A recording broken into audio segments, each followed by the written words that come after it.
আশা করি আপনারা সবাই ভালো আছেন। আজকের টপিক হচ্ছে উস্তে গাছ ও কদু গাছ এই পরিচর্যা করার নিয়ম। আপনাদেরকে আজ কিছু নিয়মের কথা বলবো, যা উপকার হবে আপনাদের যারা কৃষিকাজ করেন তাদের জন্য খুব ভালো হবে। এই ভিডিওটি সবাই মনোযোগ দিয়ে সম্পূর্ণ দেখবেন। আর ভিডিওটি সামনে যাওয়ার সঙ্গে সঙ্গে লাইক, কমেন্ট, শেয়ার করবেন। জীবন মাটি খুলনা চ্যানেলটি সাবস্ক্রাইব করে রাখবেন। উস্তে গাছের গোড়ায় আগাছায় ঢেকে পড়েছে, কদু গাছেরও গোড়ায় আগাছায় ঢেকে পড়েছে। এই আগাছাগুলি ভালোভাবে পরিষ্কার করে রাখতে হবে গাছের গোড়া সবসময়। যদি আমরা পরিষ্কার করে না রাখি তাহলে গাছের ফলন কমে যাবে, এতে অনেক ক্ষতি হবে গাছের যেমন কি ক্ষতি হবে আপনাদেরকে আজ বলি। গাছের গোড়া যদি আগাছা থাকে তাহলে আপনার গাছের খাবার পাবে না ঠিক মতন, সমস্ত খাবার ওই আগাছায় খেয়ে ফেলবে।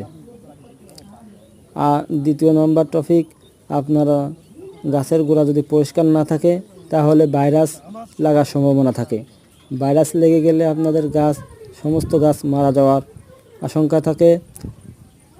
তৃতীয় নম্বর, অনেক পোকা লাগে, যাতে আপনার ফসল নষ্ট করে যায়, ফুটো করে দেবে।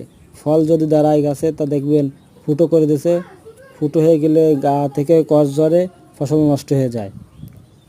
এই জন্য আমরা সব সময় গাছের গোড়া পরিষ্কার করে রাখবো।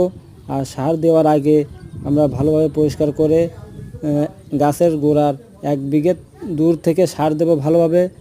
সার আমরা খেয়াল রাখবো সার যাতে গাছের গোড়ায় না লাগে। সার যদি গাছের গোড়ায় লাগে তাহলে ওই গাছ মারা যাওয়ার সম্ভাবনা থাকে। এই জন্য আমরা খেয়াল রাখবো যাতে গাছের গোড়ায় সার না পড়ে। সার দেওয়া হয়ে গেলে কিছুক্ষণ পর আমরা গাছে পানি দিয়ে দেব। পানি দিলে খুব ভালো হবে, গাছ আগের পর্যায়ে ফিরে আসবে।